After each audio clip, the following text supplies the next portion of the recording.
Brian Baldwin, documentarian, and today I'm interviewing Emmanuel. What's going on, everybody? Yes, sir. Yes, sir. So I'm happy to get this interview started with you, man. First question, I wanted to ask you is just not even questions, just tell the people who you are and what you're about and what you kind of do. Absolutely. I'll go ahead and give my 1 minute pitch. Gotcha. So my name is Emmanuel. I'm a recent graduate from Norfolk State University. I am a full-time founder and also am writing a venture novel on the side. I'm building Novus, which is a web3 browser extension that detects and alerts users of phishing threats within the crypto and web3 space. And phishing has become prevalent throughout the space where users think that they either won something or they got something for free or that, an NFT drop, it's still ongoing when it's really not. And because of emotions, because of the fear of missing out, and because of the feelings of being rushed, they didn't connect their wallets to these sites and they lose their assets, become compromised. I talk to people from that have lost up to $600, up to always $90,000 in assets. And it's a very difficult conversation to have, and I try to be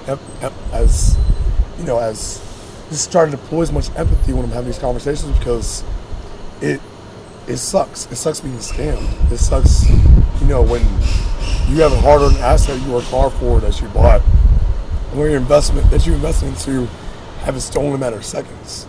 And so by creating something at the application layer, something that's very user-friendly, something that can protect users and act as a security net, all users can browse and explore this new era of Web3 safely, I care about that. So that's my story for why I'm building out Novus. Wow, man. How'd you get your start in tech?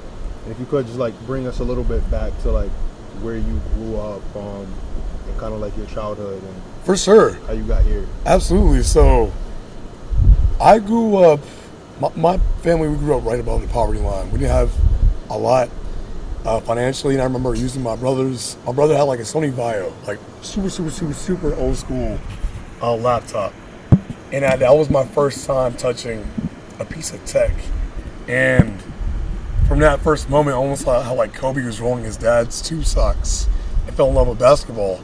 But the first moment I touched that, mouse pad and cursor on his laptop, I knew I found my first love. And that was my intro in tech. When I got to high school, I took an IT class, and instantly I was just engaged. I was finally found something that sparked the inner fire within me. And in college, when I got into college, I thought I wanted to, start my own tech firm. I got to work at my school's Norfolk State University. I used to work with their Office of Information Technology office. What's the name of the university again? Norfolk State University. Norfolk State, okay. Yes, sir. We're an historically black college and university based out of, yes, sir. Based out of Norfolk, Virginia. Behold the green and gold.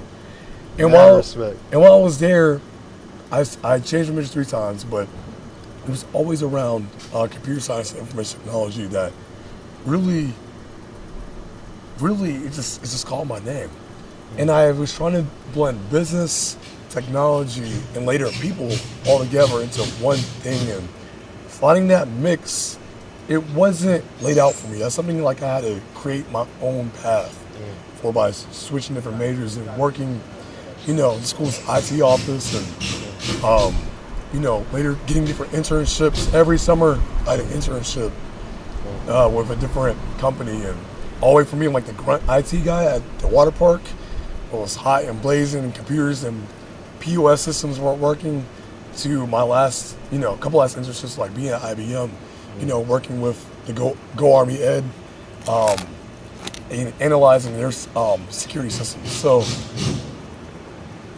being there and getting to learn at school, getting to blend it with what I was learning on the job, these different internships, I started to just it was I'm creating a recipe. It was a melting pot of different interests, and I got to take out what I didn't like and start to double down on what I did like. And I knew security mattered. I just didn't know what to really focus on.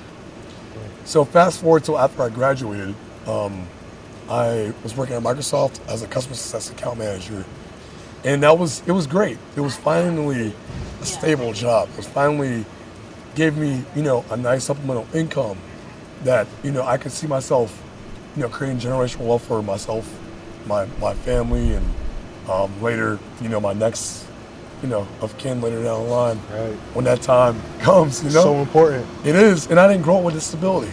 We moved around a lot growing up, and So when you're able to provide that, it feels good. it does feel good. It does. And then, but I knew something was wrong though, because while I was working there, I didn't really feel engaged. I didn't feel mentally stimulated. It came and went, and I felt that with my other internships too. While I was in college though, I had the opportunity to join a lot of different hackathons, do a lot of different pitch competitions sponsored by the top Thurgood Marshall College Fund, and other corporations like AT&T, and I had fun. I had fun pitching those apps. I had fun being up for 2 or 3 days with no sleep, creating app ideas and, and having a team together, and getting to delegate and getting to dive into the weeds of of the business for the app that we were creating, and like getting into design the app, and getting to pitch it and share the story of what we were building. And that was like I felt like I was on fire, like that spark I mentioned earlier, just become like ablaze. And while I was at Microsoft, I saw like it was a very big company, but I think the bigger an institution gets, the slower it gets to move, because you have more people and more managers that are above their manager, and so therefore like it there becomes more red tape to things you can do and can't do. And so I knew that for me, like, startups were my life force, and that if I wasn't finding fulfillment here, I had to go create that fulfillment for myself. And then in January of 2022, I took a leap of faith and set out to start my own startup. When was that? January 2022, so about 6 months ago. So you started your own startup? Yep. And so I created Bibly, which was an NFT marketplace that helped authors sell their ebooks as NFTs, and helped to create not a transactional relationship like they do with Amazon, but more intimate, where the author's super fans and super readers really get to get intimate with that author through utility. And with NFTs, you can program into the metadata like certain things, or certain unlockable items or events. So let's say, let's say Robert Greene, for instance, I want to do a private conference on mastery and talking about life's apprenticeship phase. Well, if you own Robert Greene's NFT, you could potentially unlock like a private meeting with him, private book signing, or a private Zoom call with him, or be in a Discord chat with him that's exclusive. Right. And his super fans will be rewarded because they're invested in his authors. So I wanted to do that for independent authors. It's a great idea with a great solution. But while I was researching and having conversations with customers and authors, it didn't feel like a need, or maybe not yet. Maybe I'm just too far ahead of my time, but it didn't feel like it didn't feel like a need yet. So okay. I pivoted to Novus and focused on security when a phishing link got dropped in my group chat. And I was like, oh, it's not like, don't click on that link.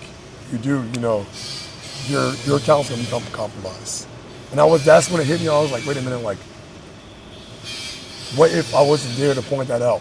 Would anybody else have noticed that this phishing link, was malicious and wasn't the genuine or correct URL?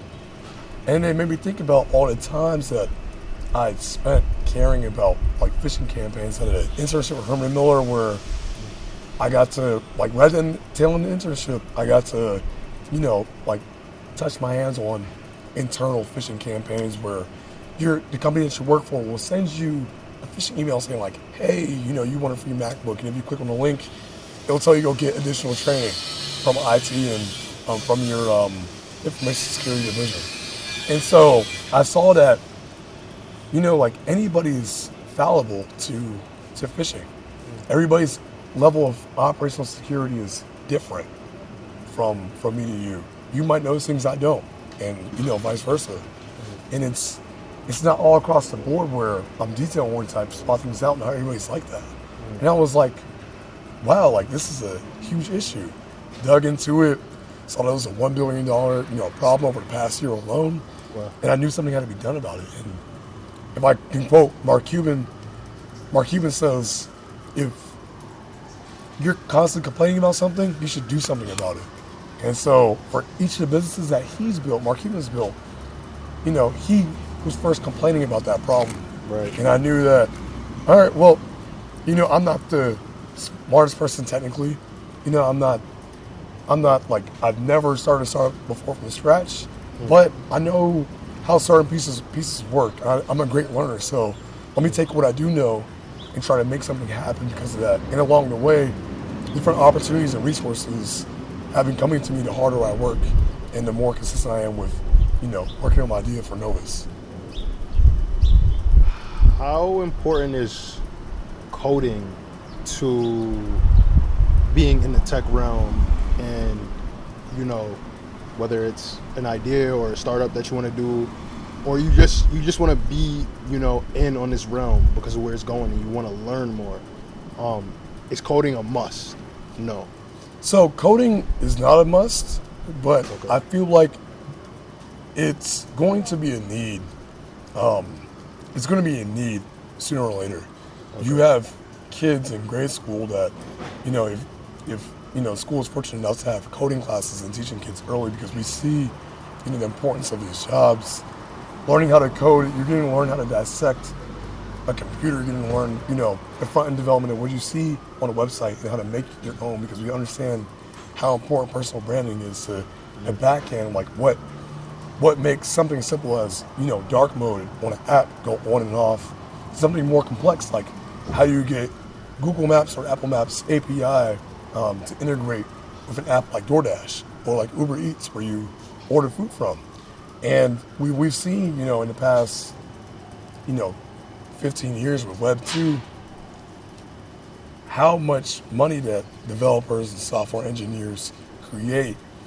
And you could say it's a skill. It's a skill that's needed in this day and age.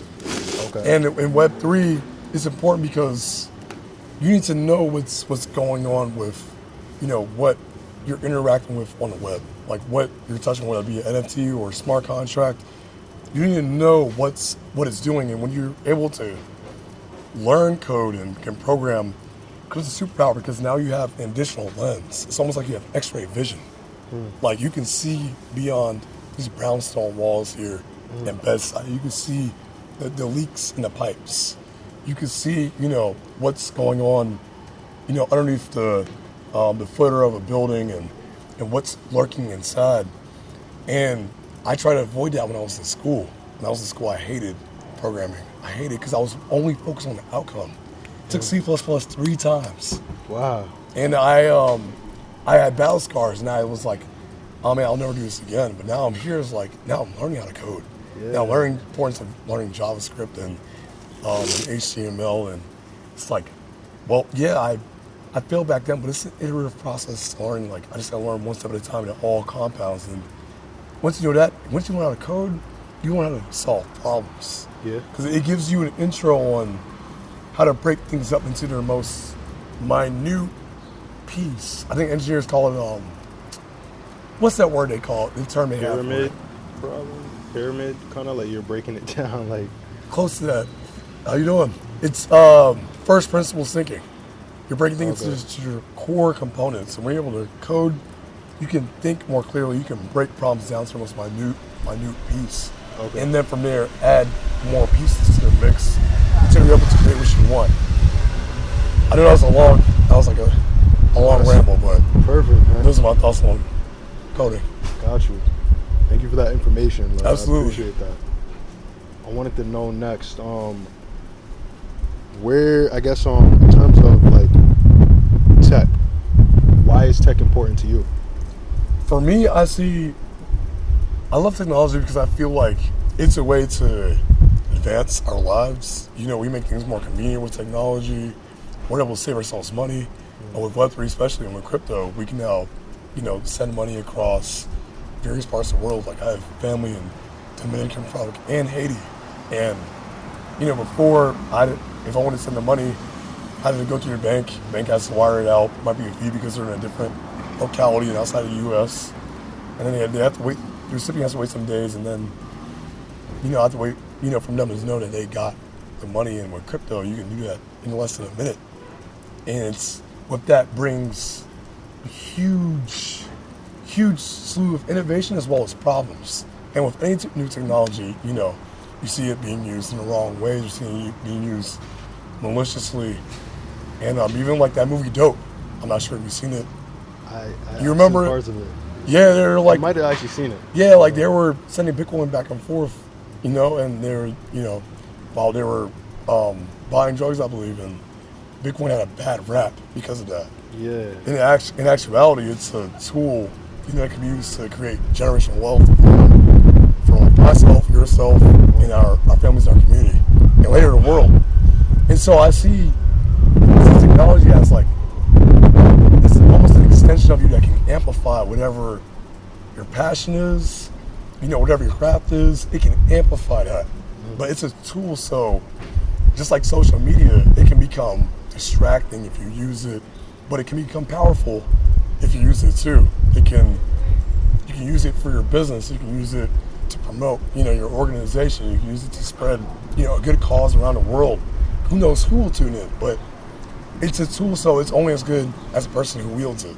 I feel like technology is the exact same thing, and one thing I love is like, if I can create something and see the look on someone else's face and see them enjoying it, that brings me joy. I feel like I just like help somebody. Okay. What advice do you give to people that want to pursue tech, that don't really have any experience, that want to go into this after you know hearing what you have to say about it? They're like, I want to explore this.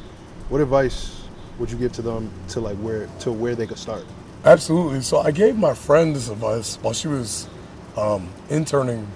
Well, she applied for an internship for a big tech company. I was like, when we were talking about, I was like, well, what are you interested in? First off, like what part of technology are you really interested in the most? And sometimes you don't know the answer off the top of your head, but it could be something like, wow, I'm pretty curious about how like the cloud, you know, takes our data. Like what happens to that data? Or it might be something more on the hardware side, like I love how like the touch screen and you know the phone. Like I'm curious about how they interact with each other. Like I dropped my phone 5 times, got replaced by a guy at the mall, saw him fix it, and I'm curious about that. So I want to ask you, like, what are you curious about? And then going from there, and it can be anything. Like if you use Snapchat all the time and you're curious about the geofencing, like search that up, learn about it, like research it, and then ask people, you know, their thoughts on it, and see what kind of, you know, positions are available for that type of skill. If you like data, you like, you know, if you like crunching numbers in Excel, you know, I encourage you to check out, you know, like data scientist jobs and data steward jobs, because it's that type of skill is needed in these companies where they have all these data. They need to know how to compute it. So I would ask you, like, it could be something, you know, as even as trivial as social media, because think about the psychology of people who use it. Like we were talking about before, like what happens to kids when they're using it at such an early young age? What about the bullying that takes place, and what kind of effect is that happening on our mind? We have 24 hours in a day, right? Right. 8 hours, 6 to 8 hours a day are being used for sleep, right? So let's say we're left with 16, and the average person is probably on a device about 6 to 7 hours a day. Wow. That leaves you with almost 9 hours left. Yeah. So we can see that almost half of our lives are like really being absorbed by technology. You might as well be curious about some part of it. Yeah. Whether it be apps, whether it be, you know, like the technology side, you know, self-driving cars. There's a place here for everyone, because everyone's curious about something. You always had something that made them stop and think, like, wow, like how does that happen? I want you to follow that, follow that bliss of curiosity. That's an amazing answer, man. That's so helpful. I never thought about it in that way. All right, my next question I want to ask you is, where do you want to go with your project and just tech in general? Where do you want to go and where do you see yourself?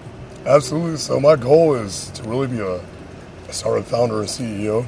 Okay. It's been I've heard about it. I've done a lot of reading up on it while I was in school. And I've heard that it can be a very, the highs are high and the lows are low. And living through that now, I can say that's exactly true. I don't think any type of reading can really prepare you for becoming a full-time founder or CEO, but I think the grit to persevere is what truly matters most. Like the ability to persevere, your shortcomings on learning something new, or learning a new skill like coding and programming, like flying out to different events and network with people who may potentially become your business partners or your customers one day. It's extremely needed, and I feel like the next part of that is a sacrifice to put everything else aside so you can make that dream come true. And for me, I saw like how these tech companies can be valued at multi-million-dollar deals or even billion-dollar deals and hit unicorn status. And I'm like, wow, I can envision myself doing that one day. Because most of the billionaires, on the Forbes list and on Bloomberg list, I've created something of value that usually start out for that. And it's like, if they can do it, why can't I? I might not be the smartest tool in the shed, but I damn for sure can learn and, put things together at a very 100%. Fast pace. 100%. 100%. Okay, and in terms of like your time at the R House, what do you hope to gain out of this? What have you gained out of this so far? It's only been a couple of days, but for sure, yeah. So I think for me this is day 4 at R House. At first, I didn't know what to expect. One of my friends sent me a link, and after I got it, I immediately applied back. I had 12 hours to confirm or to deny the application. Okay. And I prayed on it. I talked to my friend about it, talked to my mentor about it. And I also decided, like, you know what? This is the first time ever doing something like this. I don't know who the founders are like that, but I'm going to take the risk. It's part of being an entrepreneur, so you have to be willing to take those risks when out of those, known unknowns. You have to be willing to take that leap of faith again and again and again, because only by taking a leap of faith will, you have the backbone where your wings will just spurt out your back, and then you'll be able to fly. And then you'll be able to fly to your goal and destination. So such a great metaphor. Thanks, man. I'm a poet on the side too. Word? Yo, yeah. You do poetry? Yeah. Man. I write a lot. Man. Yeah. Yo, me and you are definitely gonna get along. Most definitely, bro. Yeah. I love poetry, man. Love spoken word. I read a lot of that too. You gotta show me some spots around here, man. Like I'm looking forward to I love to share sentences sometime.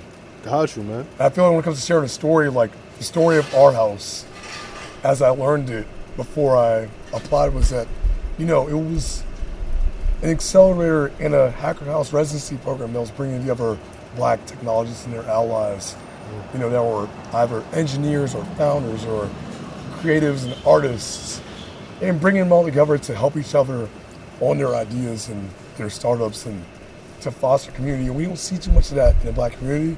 And we especially don't see too much of it in Web3. It's a very white male dominated space and arena. And I've been trying to help my community as much as I can with different workshops, with different educational tutorials, and sharing different links and resources whenever I receive them, and spreading out the word for information.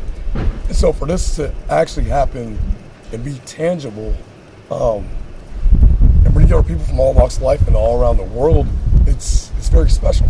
And since day one, the energy has been good. Rusty and River and Michelle and Rusty Senior have been very vigilant about protecting this energy and keeping this energy, pure and disruptive. And they've been working very hard to cultivate a really good experience for us. And I feel like we're building, I'm building a bond with all the members here. And it's like, this is the first of its kind, so I'm glad to be, the first ever cohort. So we got to set the bar high. First cohort, yes, sir. First cohort. Yes, sir, man. Well, I want to thank you for this interview and your time. Absolutely, Thank you again, it's been fun. Emmanuel. Thank you, sir. Anytime. All right, cool.